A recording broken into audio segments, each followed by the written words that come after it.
어김없이 2013년이 돌아왔습니다. 많은 일들이 있었던 2012년 한 해였지만 여전히 하나님께서 우리들을 은혜 가운데에서 인도하여 주셔서 여기까지 오게 하시고 이제 또 새로운 한 해를 맞이할 수 있게 해주시니 얼마나 감사한지 모르겠습니다.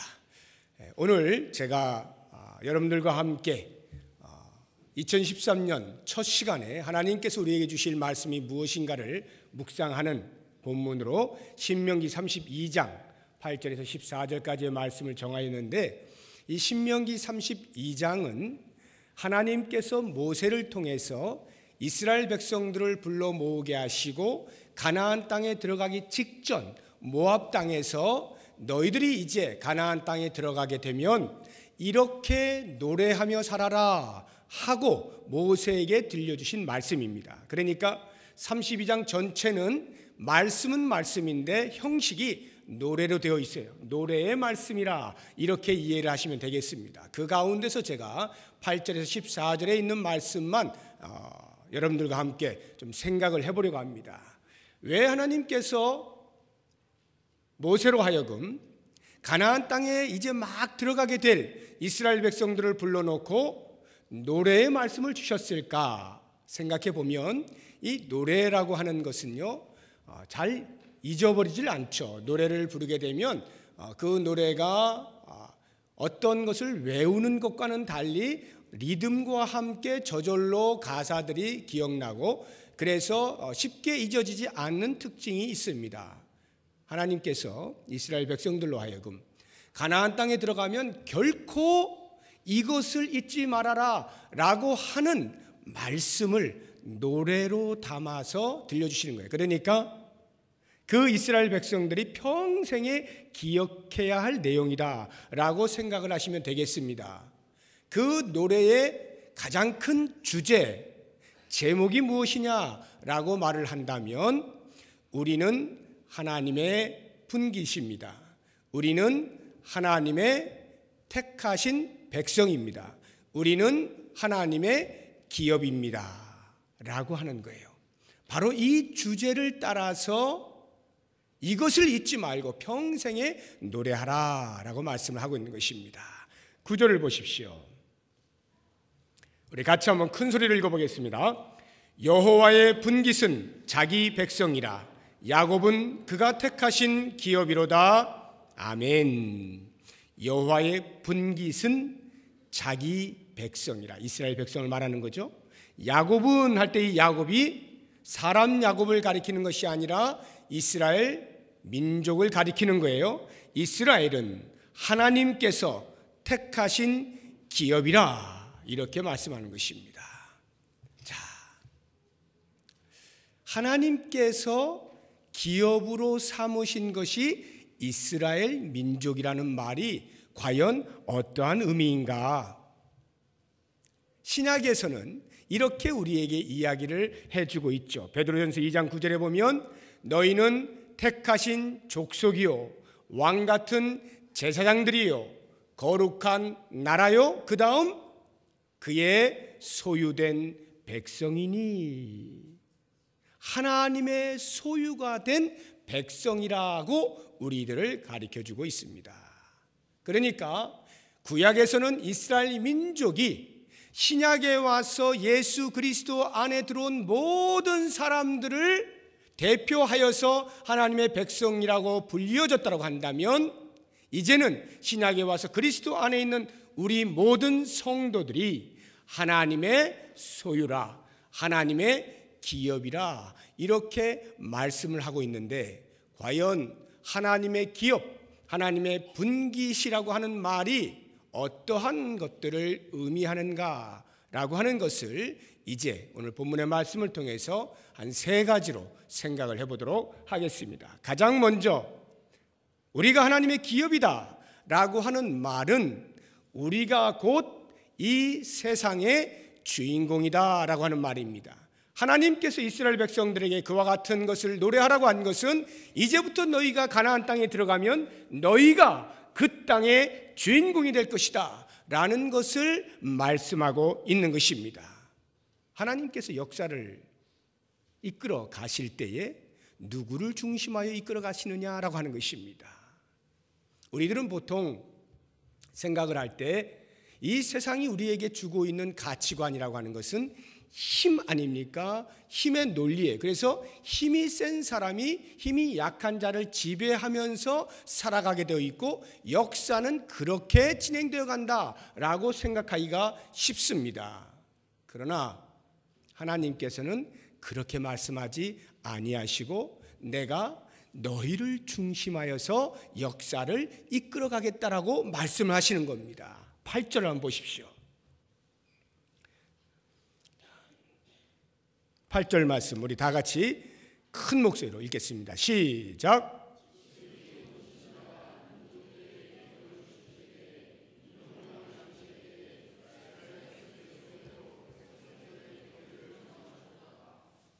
아멘. 읽으시면서 무슨 뜻인지 아시겠어요? 자, 다시 한번 보세요. 지극히 높으신 자가 하나님께서 민족들에게 기업을 주실 때에 인종을 나누실 때, 자, 이 땅에 얼마나 많은 민족들이 있습니까? 얼마나 많은 인종들이 있어요. 그러한 민족과 인종들을 나누실 때 이스라엘 자손의 수효대로 백성들의 경계를 정하셨도다.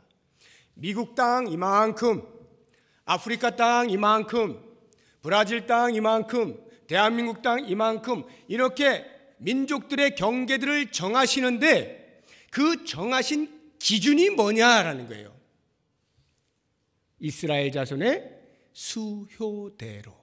이스라엘 자손의 수효대로. 이 말의 의미는 이스라엘 민족이 살 땅을 따로 떼어놓고 그 땅 내어놓은 다음에 그 다음에 나누겠다, 이런 말이에요. 이스라엘 민족이 살만한 땅을 마련해 놓고 그 나머지를 가지고 열방에 분배하겠다, 이런 말씀이에요. 그러니까 이 역사를 누구를 중심으로 이끌어 가시겠다는 거예요? 이스라엘 민족을 중심으로. 이것이 구약의 사상입니다. 그래서 세상의 논리로 하자고 하면 힘의 논리니까 마치 이스라엘 민족을 정복하였던 바벨론이 역사의 중심으로 나아가는 것만 같지 않습니까? 당시의 바벨론이 주변 국가들을 다 정복하고 남유다까지도 완전히 정복을 한 후에 그들을 포로로 이끌고 가면서 이제는 우리 세상이야 하고 느부갓네살 왕이 얼마나 큰 소리를 치고, 그래서 저 평야에다가 자기를 기념하는 큰 금신상을 세워놓고 모든 백성으로 하여금 다 절하게 만들지 않습니까?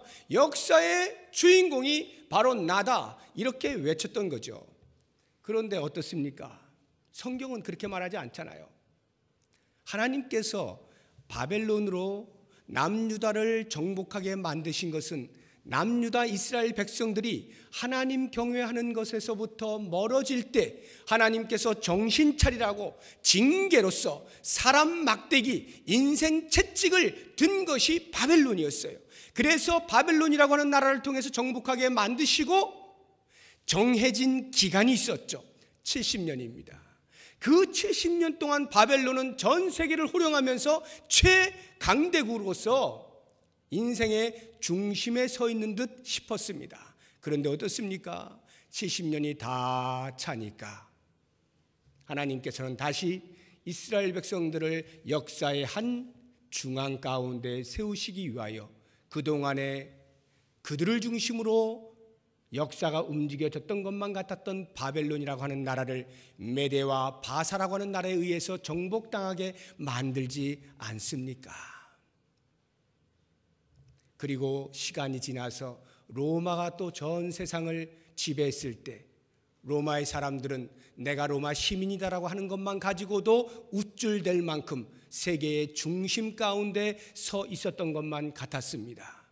그 로마의 식민 통치하에서 이스라엘 백성들은, 아니 예수 그리스도를 믿어 새로운 기독교 공동체 안에 들어온 모든 성도들조차도 얼마나 많은 핍박을 받고 죽음을 당하면서 마치 저 역사의 변두리에서 겨우 근근히 살아가는 것만 같은 그러한 삶을 살지 않습니까? 그런데 보세요. 하나님께서 그 로마를 마치 중심에 서 있는 것처럼 보이게 하신 이유가, 알고 보면 로마를 통하여 길을 내게 하시고 로마를 통하여 언어를 통일하게 하시고, 그래서 예수 그리스도가 이 땅에 진정한 구세주라고 하는 이 복음의 소식을 빠른 속도로 전 세계에 확산시키기 위한 도구로 로마를 사용한 것에 불과했던 겁니다. 역시 역사의 중심은 예수 그리스도 안에 있는 성도들을 중심하여서 하나님이 이끌어 가시는 것을 우리가 보게 되는 것입니다. 저는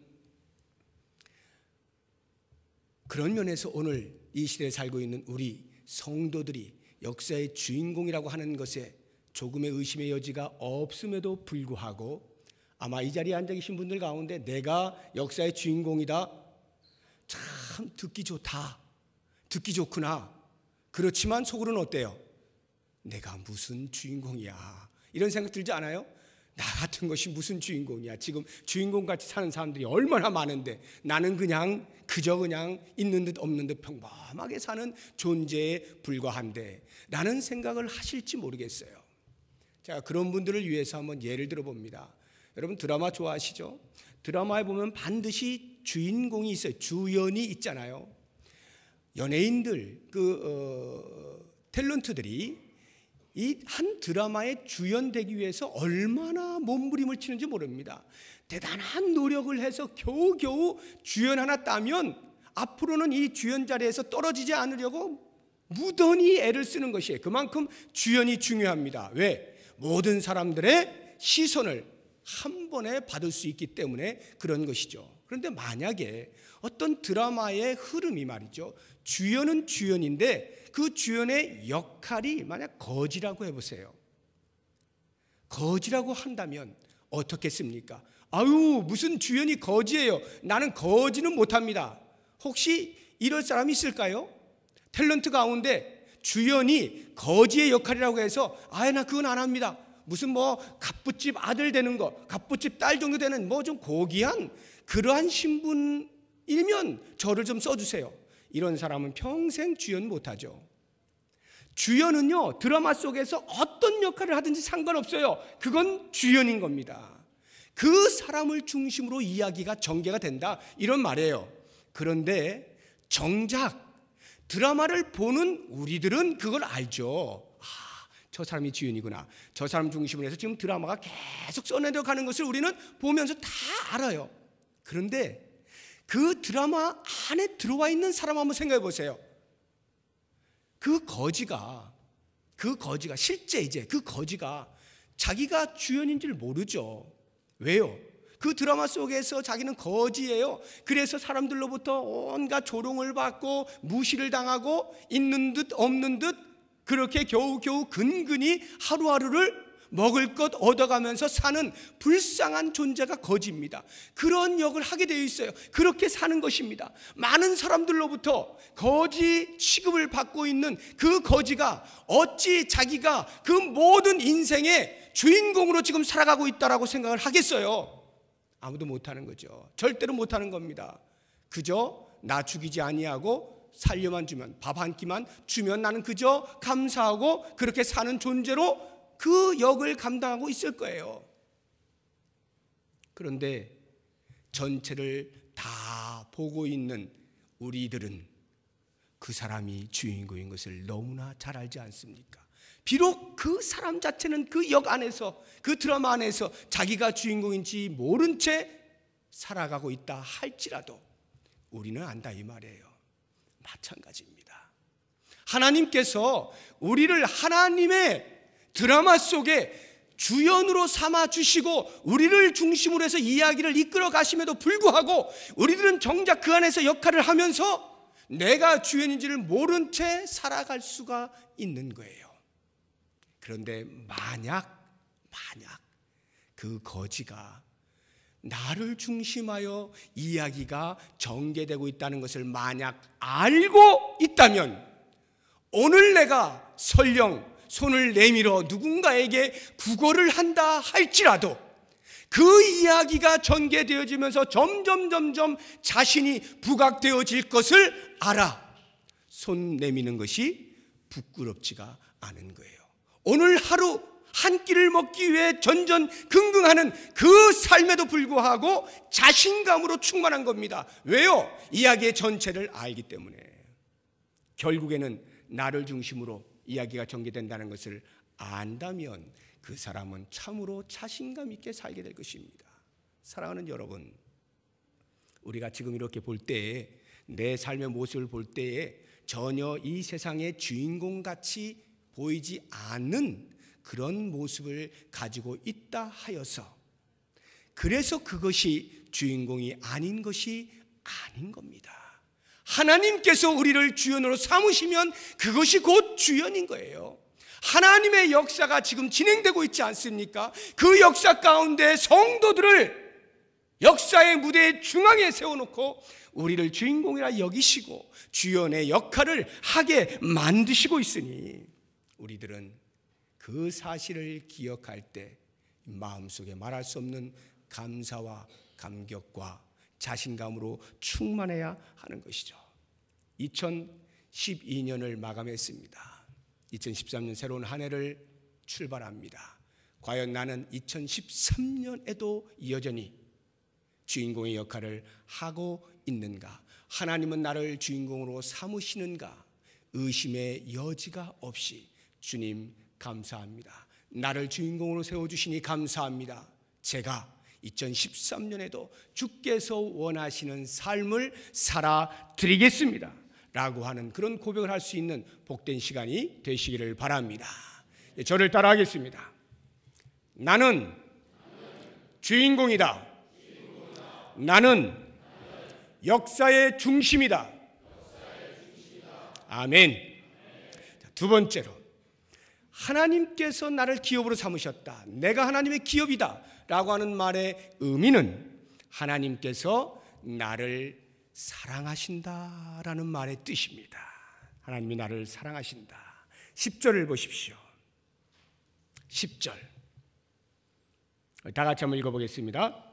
여호와께서 그를 황무지에서 짐승이 부르짖는 광야에서 만나시고 호위하시며 보호하시며 자기의 눈동자같이 지키셨도다. 자, 여기를 보시게 되면 사랑하신다는 말씀은 나와 있지 않습니다. 지키신다라고 하는 개념인데요, 보시게 되면 내가 광야에 있습니다. 여기 광야라고 하는 것은 사람이 살지 아니하는, 살기에 힘든 곳을 의미해요. 우리의 삶이 어쩌면 인생 전체가 광야인지도 모르겠습니다. 물론 즐거운 일도 없지는 않겠습니다만 살기 버거운 시대를 우리가 살아가고 있어요. 그래서 지금 내가 살아가고 있는 이 인생을 광야라고 한다면 그 광야에서 하나님께서 만나신대요. 만나신다는 것은요, 우연히 길을 가다가 하고 만난 것을 의미하는 게 아닙니다. 내가 광야에서 길을 잃었어요. 내가 광야에서 혼자인 것처럼 외롭게 살아가고 있어요. 그런데 하나님께서 그와 같은 나를 찾으시려고 방방곡곡을 돌아다니시다가 만난 겁니다. 하나님이 광야에서 나를 찾으셔서 만나 주시는 거예요. 뿐만 아니라 호위하신다. 호위하신다는 것은 포위하여 둘러싸서 보호한다라고 하는 의미입니다. 마치 대통령을 경호하는 경호원들이 대통령을 삥 둘러서 어떠한 외부의 위협으로부터도 보호하기 위하여 포위하는 것처럼, 둘러싸는 것처럼 하나님께서 나를 뺑 돌아 보호해 주시겠다라고 하는 말이에요. 그 다음 보호하시며 라고 하는 것은 세심하게 살피는 것을 말합니다. 내가 어느 한 작은 움직임까지라도 놓치지 아니하시고 깊은 관심을 가지시고 배려하시고 지키시는 것, 이것이 보호하심이에요. 그리고 자기의 눈동자 같이 지키셨도다. 여러분, 이 말이 무슨 말일까요? 눈동자 같이 지키셨도다. 눈의 동자, 눈 안에 있는 이 동자 같이. 영어가 참 재미있는 표현이 있어요. 이 눈동자를 영어 NIV를 보시게 되면 the apple of the eye 이렇게 해놨어요. 아이의 애플, 사과다 이렇게 표현을 해놨는데요, 이 눈동자 같이 지키셨다는 말의 의미가 뭘까요? 다 떠나서 애지중지하신다 이 말이에요. 아주 중요하게 다루신다 이런 말입니다. 지극한 사랑으로 나를 안으신다 이런 말이에요. 자, 한번 우리가 찾아보죠. 과연 그러한가? 시편 17편을 찾아보시기 바랍니다. 신명기 32장은 손으로 잡으시고 시편 17편.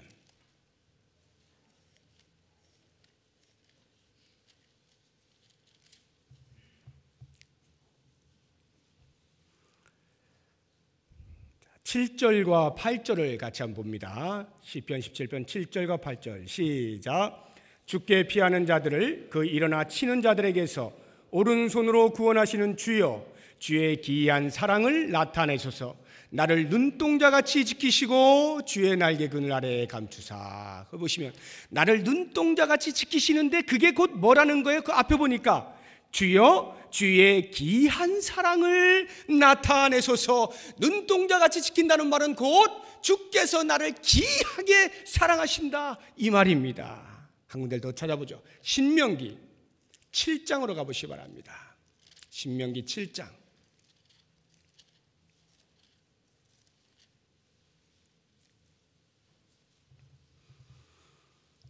6절에서 8절입니다. 6절에서 8절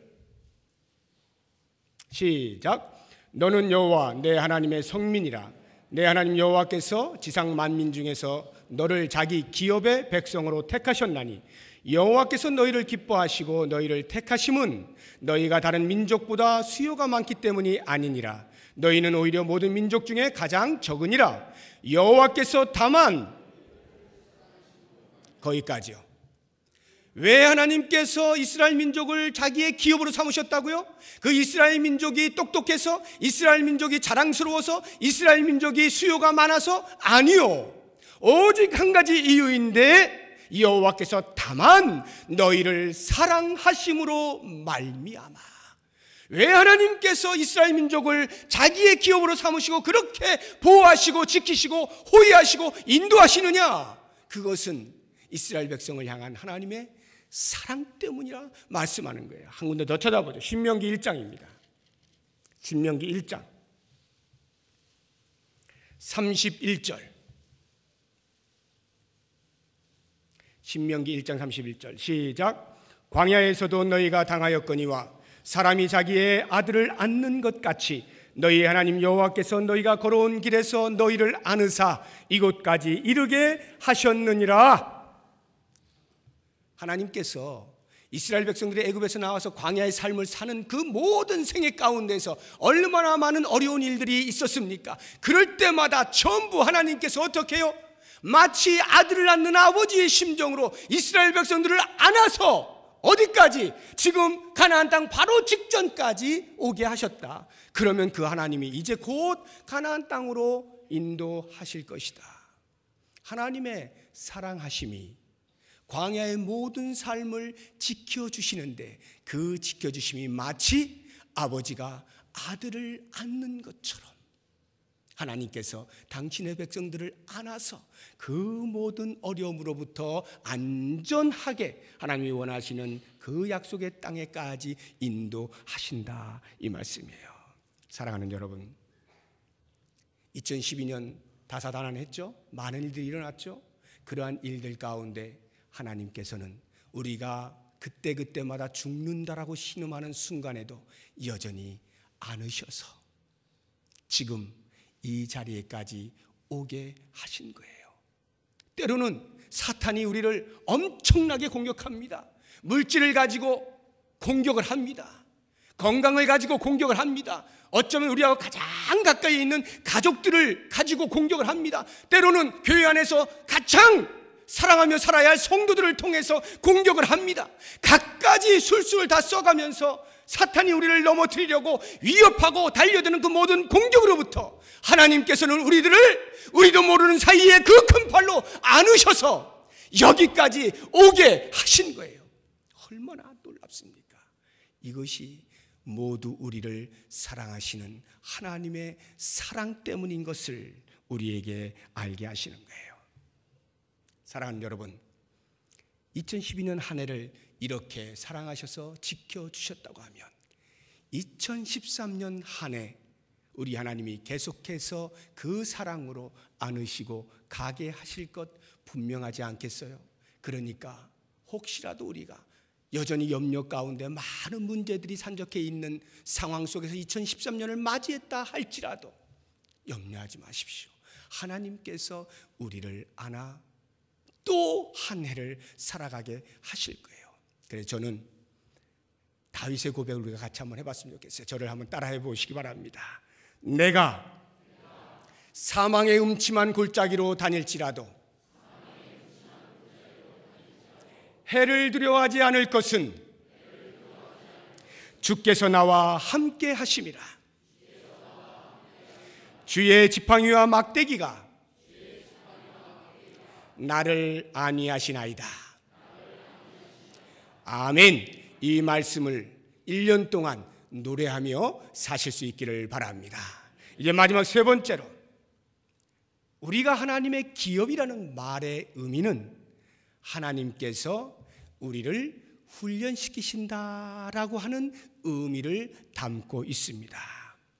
하나님께서요, 어떤 어려움 가운데도 우리를 안으셔서 하나님이 원하신 자리에까지 가게 하신다라는 말의 의미가 우리를 마마보이로 기르시겠다는 의미는 아닙니다.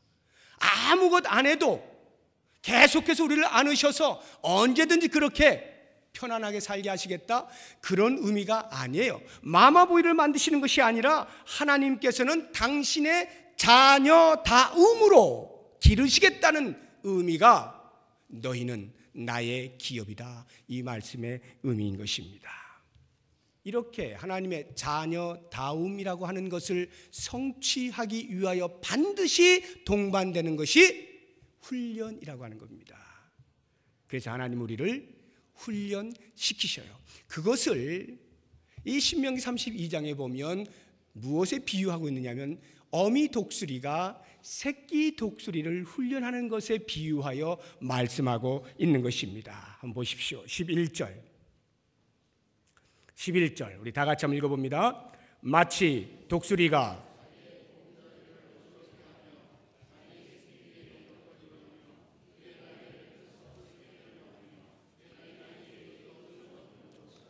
아멘. 거기 보시면 독수리가 자기의 보금자리를 어지럽게 한대요. 그 보금자리에 누가 있다는 거예요? 새끼 독수리가 있는 겁니다. 새끼 독수리가 있는 그 보금자리를 어지럽게 한대요. 어지럽힌다는 것은 모르겠습니다. 날개로 툭툭툭툭 치는 것인지 아니면 부리로 막 쪼우는 것인지, 아무튼 그 보금자리가 되지 못하게 자꾸 어지럽혀요. 이 말의 정확한 의미는 그 안에 들어와 있는 보금자리에 있는 새끼 독수리를 격동시킨다는 뜻이에요. 분노하게 만드는 거예요. 아니 엄마가 왜 이래? 내가 좀 가만히 쉬게 놔두지 않고 왜 자꾸 이렇게 못 살게 구는 거야? 이렇게 격동을 시킨다, 이런 말이에요. 그래가지고요, 자기의 새끼 위에 너풀거리며 그의 날개를 펴서 새끼를 받으며 그의 날개 위에 그것을 엎는 것 같이 이것을 이렇게 격동을 시켜가지고 새끼 독수리가 할 수 없이 퍼덕퍼덕거리면서 나르게 되면 이게 아직 날개가 힘이 없으니까 퓨 하고 추락을 하게 될 때 이 어미 독수리가 날개를 쫙 날개짓을 하면서 너풀거리고 있다가 추락하는 그 순간에 쏜살같이 밑으로 내려가서 날개를 쫙 펴가지고 그 새끼 독수리를 날개 위에 엎는다, 이 말이에요. 이것이 하나님께서 당신의 성도들을 훈련시키시는 방법이라는 것인데, 바로 이 방법에서 우리가 세 가지를 알아볼 수가 있어요. 훈련이라고 하는 것은 첫째, 고통이 수반된다 하는 것입니다. 고통이 있어요. 새끼 독수리가 얼마나 귀찮아요. 가만히 앉아서 그냥 어미 독수리가 먹여주는 음식이나 먹으면서 그렇게 좀 자라나면 좋겠는데 왜 자꾸 못 살게 구는 거예요? 왜 자꾸? 그래서 할 수 없이 퍼덕퍼덕 안 되는 날개짓을 자꾸 해야 되니까 얼마나 고통스럽습니까? 힘들죠. 제발 요것 좀 안 하고 그냥 클 수 없을까? 라고 하는데 어미 독수리는 용서가 없어요. 그 부분에서 자비가 없어요. 계속해서 퍼덕거리는 고통을 일부러 주고 있는 것입니다. 이게 훈련이에요. 우리가 하나님의 훈련을 받는다라고 할 때는 하나님께서 어떠한 모양을 통해서든지 우리에게 그런 고통을 가져다 주시는 거예요. 얼마나 이 생각을 해보면 끔찍합니까? 아니 그 좋으신 하나님이 왜 나에게 고통을 갖다 주시나? 그런데 그 고통이 나로 하나님의 자녀답게 만드시는 훈련의 과정이다 하는 거예요. 그 다음에 훈련은요, 고통만 있는 것이 아니라 그 고통이 반복이 됩니다. 한 번에 되면 얼마나 좋겠어요. 한 번만에 그냥 바로 날갯짓을 하고 창공을 차고 올라갈 것 같으면 어미 독수리가 뭐 한다고 또 격동시키고 또 격동시키겠어요. 그럴 필요 없죠. 해서 안 되니까 다시 좀 있다가 숨 고르게 한 다음에 또 다시 어지럽혀 가지고 또 날갯짓을 하게 만들고 반복하고 언제까지요? 창공을 향하여 마음껏 날갯짓을 할 때까지 그렇게 계속하여 반복적으로 훈련을 시키시고, 하나님께서 우리를 훈련시키실 때 우리가 신앙의 성숙이 하나님의 뜻을 언제 어디서든지 분별하여서 그 뜻대로 살아들일 수 있을 만큼의 성숙에 이르기까지 계속하여 우리를 훈련시키시는 거예요. 훈련의 장으로 내미시는 거예요. 그래서 결국에는 하나님이 원하시는 수준에까지 이르도록 만드시는 것이 훈련의 특징입니다. 그런데요, 이 훈련에 있어서 우리가 잊지 말아야 할 가장 중요한 한 가지, 마지막 세 번째, 이것을 기억하셔야 됩니다. 하나님의 훈련에는 반드시 훈련자가 함께합니다. 훈련자가 함께해요. 어미 독수리가 새끼 독수리를 어지럽혀가지고 격동시켜가지고 공중에 떠 던져버렸습니다. 날갯짓을 하면서 안 떨어지려고 별수를 다 쓰지만 힘이 부대끼면 다시 떨어질 수밖에 없어요. 그때 어미 독수리가 뭐 하냐? 낮잠 자고 있는 게 아니에요. 눈 감고 있는 게 아닙니다. 자신의 날개를 너풀거리고 있는 거예요. 너풀거리는 게 뭡니까? 주변을 계속 맴돈다는 겁니다. 그 새끼 독수리가 어떻게 하는지를 예의주시한다는 거예요. 그래서 혹시라도 순간적으로 추락하여서 위험에 처하지 아니하도록, 그러한 위험의 때는 언제든지 어미 독수리가 쏜살같이 내려가서 날개로 얼마든지 받아낼 수 있을 만큼의 그런 예의주시하여 주변을 맴도는 것이 너풀거리는 거예요. 우리 하나님께서 우리를 훈련의 장으로 내모실 때 너 혼자 잘해봐라, 너 혼자 잘해봐, 난 잠시 잔다, 이렇게 하시는 게 아니에요. 우리가 인생 가운데서 심한 고통 가운데서, 그것도 한 번, 두 번이 아니라 연속해서 반복적으로 끊임없이 고통이 계속 다가온다 할지라도 그 고통의 한가운데에 우리 하나님이 함께 계시는 것을 잊으셔서는 안 됩니다. 풍랑 가운데 오신 예수 그리스도께서 곧바로 풍랑을 멈추신 것이 아니에요. 계속해서 풍랑은 일고 있으나 그리스도가 계심으로 안전하고 그리스도가 계심으로 나는 살았다라고 고백할 수 있는 신앙인이 되어야 되는 것입니다. 풍랑이 멎어서 이제 살았구나가 아니라 예수 그리스도가 나와 함께 있음으로 나는 살았구나를 이야기할 수 있는 이것, 하나님께서는 우리들을 훈련시키실 때, 당신의 자녀 다음을 위하여 훈련시키실 때 홀로 두지 아니하시고 언제든지 우리의 주변을 맴도시면서 우리가 혹시라도 너무 심한 훈련으로 인하여서 넘어지지 않을까, 포기하지 않을까, 지쳐 쓰러지지 아니할까 살피시면서 그 직전에 또 힘을 주시고 보호하시고 지키시고 안으시고 인도하시고 데리고 오시고 다시금 훈련시키시고 하는 이런 일들을 반복하시는 거예요. 이스라엘 백성들이 광야의 삶을 사는 동안에 얼마나 많은 일들이, 어려운 일들이 반복적으로 나타납니까? 때로는 물이 없고요, 때로는 동물들이 위협하고요, 때로는 적들이 공격하고요. 수없이 많은 일들이 반복적으로 고통으로 다가옵니다. 그러나 그럴 때마다 단 한순간도, 광야 40년 동안 이스라엘 백성들은 먹을 것이 없어 마실 것이 없어 죽은 적이 없습니다. 단 한 번도 이스라엘 백성들은 힘이 없어서 적들이 공격할 때 어쩔 수 없어서 져서 죽은 적이 단 한 명도 없어요. 출애굽기를 보십시오. 이스라엘 민족의 역사를 보세요. 광야 40년 동안에 그들이 죽었던 것은 1세대가 다 죽었는데, 여호수아와 갈렙을 제외한 모든 1세대 다 죽었는데 그들이 죽은 이유는 딱 한 가지입니다. 하나님의 말씀에 순종하지 않았을 때, 그때 그들은 다 죽었어요. 불순종할 때, 원망할 때, 불평할 때, 하나님을 의지하지 못할 때, 하나님을 외면할 때, 하나님을 우습게 여길 때, 그때 그들은 다 하나님의 진노 아래 죽게 되는 거예요. 한 번도 하나님이 보호하지 않으셔서, 지키지 않으셔서 죽은 적이 없는 거예요. 우리는 이것을 알아야 됩니다. 우리가 인생의 고통의 시간들을 지나간다 할지라도 그것 때문에 우리는 죽지 않습니다. 결코 죽지 않아요. 왜요? 하나님께서 당신의 아들을, 그 고귀한 피를 다 흘려서까지라도 나를 구원하시기 위하여 그 아들을 죽게 만드셨는데, 하물며 그 다음의 일이야 말해 무엇하겠습니까? 무엇이 더 부족해서 우리를 죽음으로 내몰겠어요? 당신의 아들을 희생했다면 모든 것을 채우시는 것은 하나님의 귀결사실 아니겠어요? 그렇다고 할 때 우리들은 어떠한 고통 가운데 있더라도 그것이 내가 곧 죽는 것임은 아닙니다.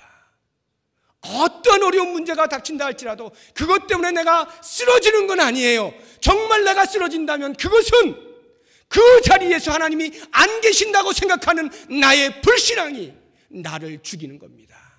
저는 이것이 얼마나 무서운 것인가를 생각해 봅니다. 목사인 저에게조차도 이것이 얼마나 무서운 건지 몰라요. 사탄이 내 마음 가운데 낙심을 줍니다. 너는 안 되는 거야. 너는 안 돼. 이 상황에서 뭘 할 수 있겠어? 끊임없이 공격하고 있는 이와 같은 상황 속에서 우리를 정말로 죽이는 것은 그 상황이 아니라 그 상황 속에 하나님이 안 계신다고 생각하는 나의 불신앙이 나를 죽이는 거예요. 사랑하는 여러분, 하나님께서는 우리를 훈련시키신다는 것 잊지 마십시오. 내가 하나님의 훈련에서 끝까지 버티기만 하면 하나님은 마침내 나를 가장 영광스러운 하나님의 자녀다움의 자리로 이끌어 가실 것입니다. 그러므로 사랑하는 여러분, 이 자녀다움을 위해서 주시는 훈련을 외면하지 마시고, 그것 때문에 낙심하지 마시고, 힘들어하지 마시고, 울지 마시고, 오히려 그 속에서 하나님이 보이지 아니하는 나의 불신앙 때문에 우시고 기도하시고, 하나님 보게 해주세요.